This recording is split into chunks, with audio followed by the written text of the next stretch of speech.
Parlons un peu de ce titre. Si vous êtes un homme d'un certain âge et que vous vous masturbez, ce que je vais dire peut vous surprendre. Oui, cela peut sembler alarmant, et c'est volontaire. Ce titre a été conçu pour attirer votre attention, mais pour une bonne raison. Permettez-moi de clarifier les choses dès le départ. Il ne s'agit pas ici de honte, ni de jugement.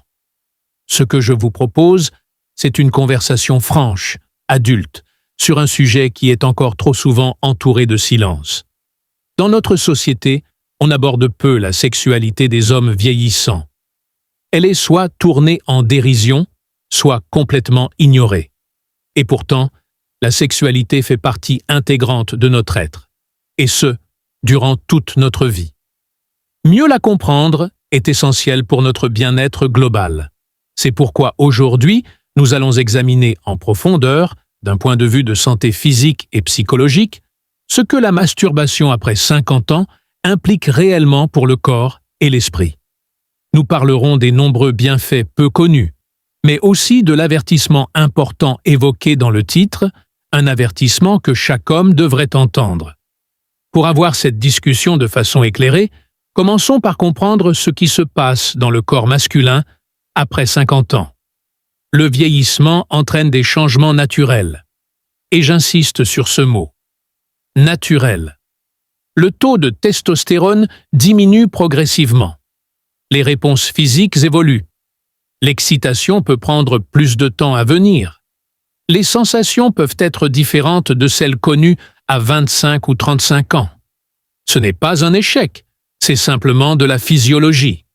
L'un des mythes les plus répandus est que le désir disparaît. En réalité, il se transforme, il change de forme, de fréquence, et les déclencheurs varient. C'est précisément là que la masturbation prend une autre dimension. Elle n'est plus seulement un acte physique, mais devient un espace intime d'exploration personnelle. Elle permet de mieux connaître ses nouveaux rythmes corporels, sans pression, sans attente, en dehors des rapports sexuels avec un partenaire. C'est un dialogue discret et puissant avec soi-même. Et ce dialogue, en plus d'être libérateur, comporte des bienfaits pour la santé rarement évoqués. Parlons d'abord des bénéfices physiques. La masturbation régulière stimule la circulation sanguine dans la région génitale. On pourrait la comparer à un exercice destiné aux tissus les plus délicats du corps. Une meilleure irrigation favorise l'élasticité des tissus et le bon fonctionnement des vaisseaux sanguins. Un facteur clé pour prévenir l'atrophie et maintenir l'érection. Ce point est essentiel. Peu d'hommes savent qu'une érection durable et de qualité repose sur la santé d'un muscle lisse bien précis, situé à l'intérieur du corps. Il existe d'ailleurs une méthode naturelle, réalisable chez soi en 7 secondes, qui aide à renforcer cette fonction en restaurant la circulation sanguine sans avoir recours à des médicaments ou injections. C'est une approche différente, ciblée sur le vrai mécanisme physique concerné. Et les bénéfices psychologiques? Ils sont tout aussi cruciaux. Vieillir peut parfois s'accompagner d'un sentiment de perte de confiance ou d'un regard plus critique sur son propre corps. Se masturber peut devenir un geste d'acceptation de soi. C'est une manière discrète, mais puissante d'affirmer que notre corps reste source de plaisir, de vitalité et mérite toujours d'être célébré. C'est aussi un excellent outil de régulation émotionnelle. Le stress de la vie quotidienne, travail, famille, santé, peut s'accumuler. La masturbation offre un exutoire sain à cette tension. Et surtout, c'est un espace où vous avez le plein contrôle. À une période où la vie semble parfois vous échapper, c'est un domaine où votre pouvoir d'action reste intact. Mais alors, pourquoi ce titre inquiétant? Parce que j'ai une responsabilité. Et même si ce n'est pas agréable à dire, il faut être honnête. Le danger ne vient pas de la masturbation elle-même, mais de ce qu'elle peut devenir lorsqu'elle dérive vers une compulsion.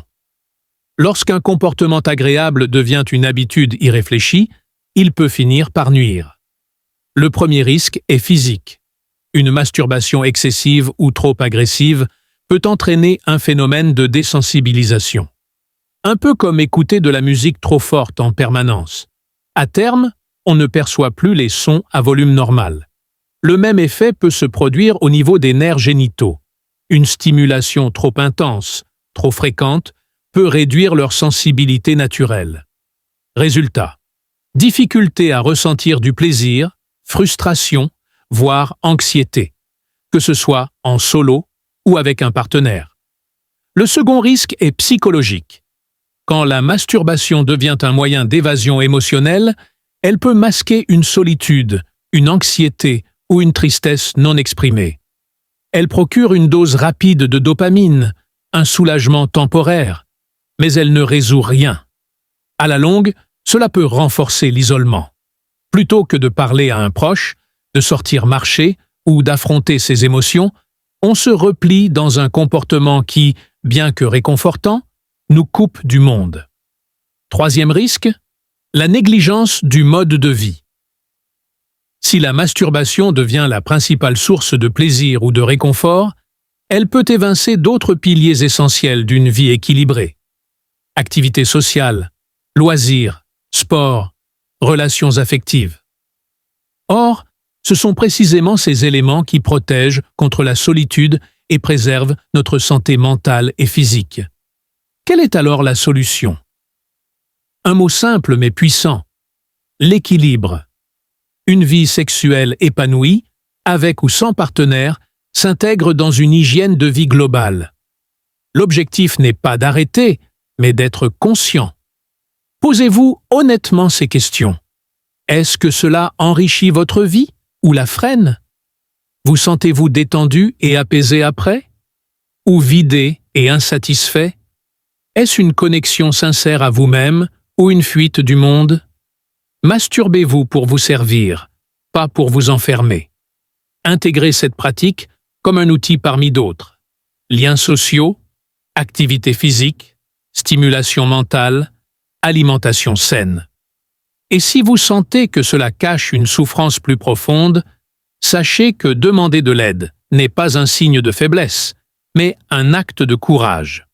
Pour conclure, la masturbation est normale, naturelle, et si elle est pratiquée avec attention, extrêmement bénéfique à tout âge. Elle peut être un levier de bien-être, de détente et de connaissance de soi. Le « Je suis désolé » du titre s'adresse aux hommes qui, sans le vouloir, ont peut-être laissé cette pratique devenir un mécanisme d'évitement. Le vrai danger, ce n'est pas l'acte, mais la perte d'équilibre. Honorer votre sexualité à chaque étape de la vie, c'est faire preuve de respect envers vous-même. Faites-le avec lucidité, bienveillance et intelligence. Si vous avez apprécié cette approche honnête et mature de la santé masculine, abonnez-vous pour plus de contenu conçu dans le respect de votre expérience et de votre parcours. Merci de votre attention.